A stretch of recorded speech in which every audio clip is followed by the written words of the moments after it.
ठीक है बेटा, तो कॉलिजन स्टार्ट करेंगे आज हम। कल मैंने बता दिया तुम दोनों को कॉलिजन के बारे में क्या था, ठीक है ना।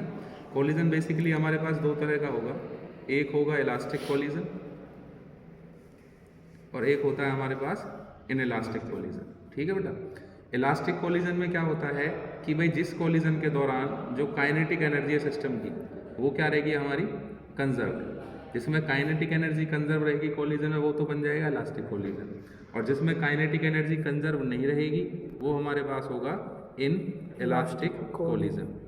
ठीक है बेटा, अब अगर हम बात करें बाकी और फैक्टर्स की तो कॉलिजन जो है, पहले कॉलिजन के बारे में अगर मैं बात करूं, कॉलिजन एक ऐसा आइसोलेटेड इवेंट है जिसमें दो या फिर दो से ज़्यादा बॉडीज आपस में कोलाइड करती हैं बहुत ही कम समय के लिए, और कॉलिजन के दौरान वो एक दूसरे पे बहुत ही रिलेटिवली हाई फोर्स एक्सर्ट करेंगी और उस इवेंट को बोलते हैं हम कॉलिजन।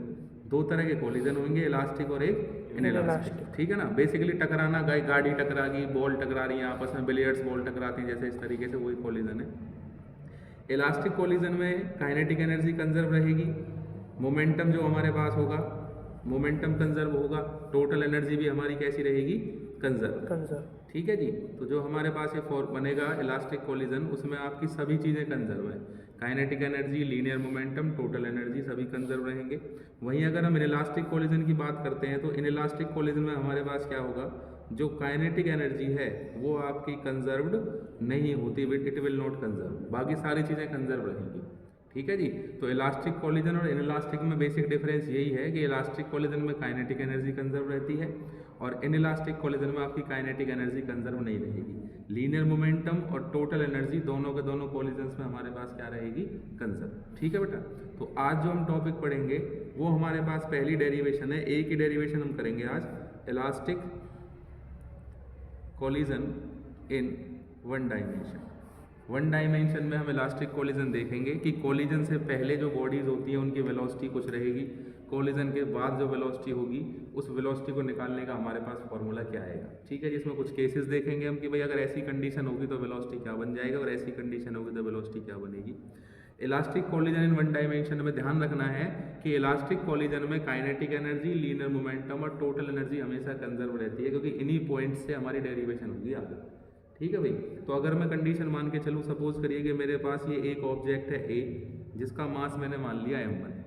ये ए ऑब्जेक्ट इनिशियली इस डायरेक्शन में किसी u1 वेलोसिटी के साथ मूव करता है, और एक दूसरा ऑब्जेक्ट है हमारे पास बी जिसका मास हमारे पास m2 है, ये भी सेम डायरेक्शन में u2 वेलोसिटी के साथ मूव करता है। ये कंडीशन जो हमारे पास है ये कॉलिजन होने से पहले की कंडीशन है कि कॉलिजन अभी हमारा हुआ नहीं है, दोनों बॉडीज एक स्ट्रेट लाइन में u1 और u2 डिफरेंट वेलोसिटीज से मूव करती है। अब अगर मैं सपोज कर लेता हूँ कि u1 जो है वो ग्रेटर देन u2 है, मतलब a की जो स्पीड है b की स्पीड से कैसी है, ज़्यादा। तो जब अगर दोनों सेम लाइन में चल रहे हैं तो सीधी सीधी बात है भाई a जाके b से क्या करेगा, कोलाइड करेगा। तो मान के चलो यहाँ पर जो दोनों बॉडीज थी a और b वो एक दूसरे के साथ क्या करके बेटा, कॉलिजन हो गया है यहाँ पर, और कॉलिजन होने के बाद क्या होंगे, दोनों फिर से हमारी क्या हो जाएंगी, सेपरेट। सेपरेशन होने के बाद मैंने क्या माना भाई, ए मास तो सेम रहेगा, इसका मास m1 है, इसका मास कितना माना था हमने, m2। कॉलिजन करने के बाद इनकी जो वेलोसिटीज़ हैं, ए की जो वेलोसिटी पहले u1 थी अब वो कितनी बन गई, v1, और b की जो वेलोसिटी पहले u2 थी अब वो कितनी बन गई, v2। हमें इन दोनों वेलोसिटीज़ को सॉल्व करना है कि इन दोनों वेलोसिटीज़ के लिए हमारे पास फॉर्मूला किस तरीके से आएगा। How can we calculate the velocity of body A after collision? How can we calculate the body of velocity B after collision? ठीक है जी, अब कॉलिजन को स्टार्ट करने से पहले हमने यहाँ पे देखा था कि भैया इलास्टिक कॉलिजन में सारी चीज़ें, kinetic energy, linear momentum, total energy सभी कैसी रहती है हमारी, कंजर्व। तो हमें पता है as linear momentum in elastic collision is conserve. ठीक है जी, जो लीनियर मोमेंटम है इलास्टिक कॉलिजन है वो हमारा कैसा रहेगा, कंजर्व। अगर लीनियर मोमेंटम कंजर्व है तो कंजर्वेशन मोमेंटम लगाएंगे। इसका इनिशियल मोमेंटम क्या होगा, मास मल्टीप्लाई बाय वेलोसिटी। मास कितना है m1, वेलोसिटी कितनी है u1। इसका इनिशियल मोमेंटम कितना होगा, मास मल्टीप्लाई बाय वेलोसिटी। तो ये हमारे पास मोमेंटम है कॉलिजन से पहले का, जब बॉडी में कॉलिजन हुआ उससे पहले का मोमेंटम। उसी तरीके से मोमेंटम जो होगा कॉलिजन होने के बाद का, तो इसकी हमारे पास जो वेलोसिटी है वो कितनी बन गई v1, इसकी वेलोसिटी कितनी बन गई v2। तो आफ्टर कॉलिजन मोमेंटम क्या होगा m1 v1 plus m2 v2, ये हमारे पास क्या है मोमेंटम आफ्टर कॉलिजन। ठीक है बेटा, तो हमने दो कंडीशन देख ली भैया, कॉलिजन से पहले का मोमेंटम और कॉलिजन से बाद का मोमेंटम। अब जो मोमेंटम है इलास्टिक कॉलिजन के दौरान वो कंजर्व होता है। कंजर्व होने का मतलब है जितना मोमेंटम पहले था उतना ही कब रहेगा बाद में। तो इन दोनों को हम बराबर कर देंगे, momentum before collision is equal to momentum after collision. इसको मान लीजिए आप इक्वेशन नंबर कौन सी बन गई हमारे पास फर्स्ट। इसको थोड़ा और सॉल्व कर सकते हैं, m1 वाली टर्म को एक तरफ ले लो, m2 वाली टर्म को एक तरफ ले लो। तो जब आप इस m1 को इधर लाएंगे तो बेटा क्या बनेगा m1 u1 minus m1 v1 is equal to m2 v2 minus m2 u2। यहाँ से m1 कॉमन आ जाएगा, m1 u1 माइनस v1 बन जाएगा, यहाँ से m2 कॉमन आ गया, ये क्या बनेगा v2 माइनस u2। इसको मान लीजिए इक्वेशन नंबर सेकेंड। क्लियर है, ये फिर कॉलिजन आफ्टर कॉलिजन प्रॉपर्टी लगा दी और सॉल्व कर दिया। जैसे मोमेंटम कंजर्व था काइनेटिक एनर्जी भी कंजर्व है, तो कंजर्वेशन ऑफ काइनेटिक एनर्जी लगा देंगे इसमें। तो वो कहता है as kinetic energy is conserve. ठीक है भाई, during the elastic collision kinetic energy conserve होगी। दोनों बॉडीज की काइनेटिक एनर्जी क्या आएगी, half m1 u1 square plus half m2 u2 square. Half mv square होता है वेलोसिटी, पहली की u1 है, दूसरी कितनी है u2। तो ये हमारे पास क्या आ गई, बिफोर कॉलिजन काइनेटिक एनर्जी आ गई। इसी तरीके से आफ्टर कॉलिजन निकाल लेंगे।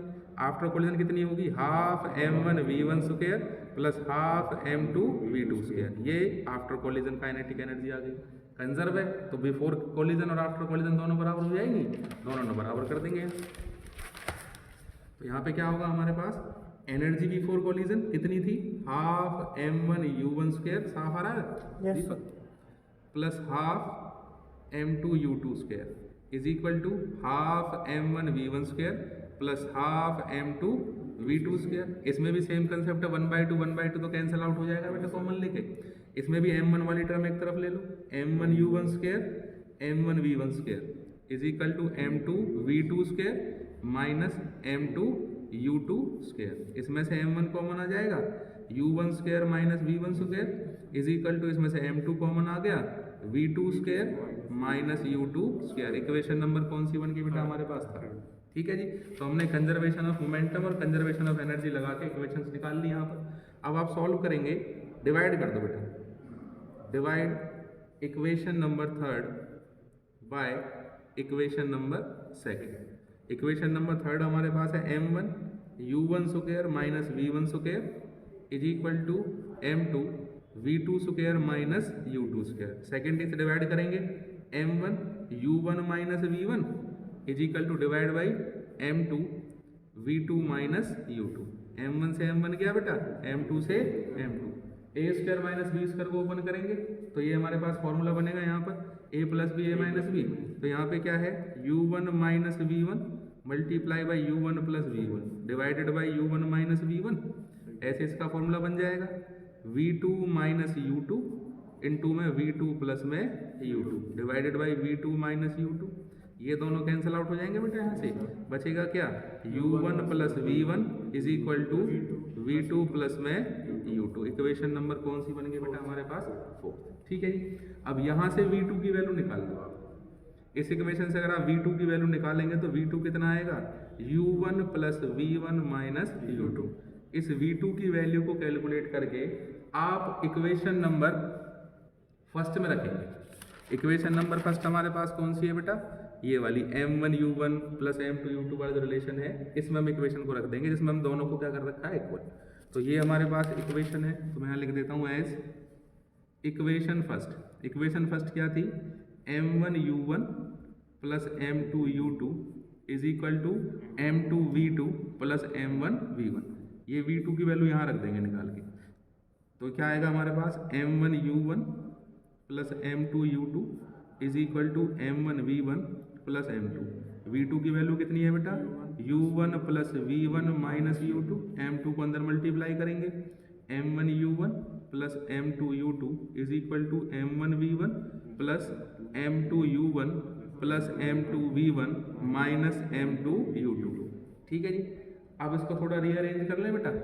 अब अगर आप इस M2U2 को इस तरफ लेके आएंगे तो कैसा बन जाएगा बेटा ये प्लस का, ठीक है जी। तो उसको थोड़ा सॉल्व करेंगे। यहाँ पर कंडीशन क्या बनेगी हमारे पास, that is equal to M1U1 plus M2U2, इसको इस तरफ ले आते हैं, क्या बन जाएगा plus M2U2 is equal to M1V1, ठीक है जी, प्लस M2V1, ये वाली मैंने आगे लिख ली, प्लस में M2U1, ठीक है जी।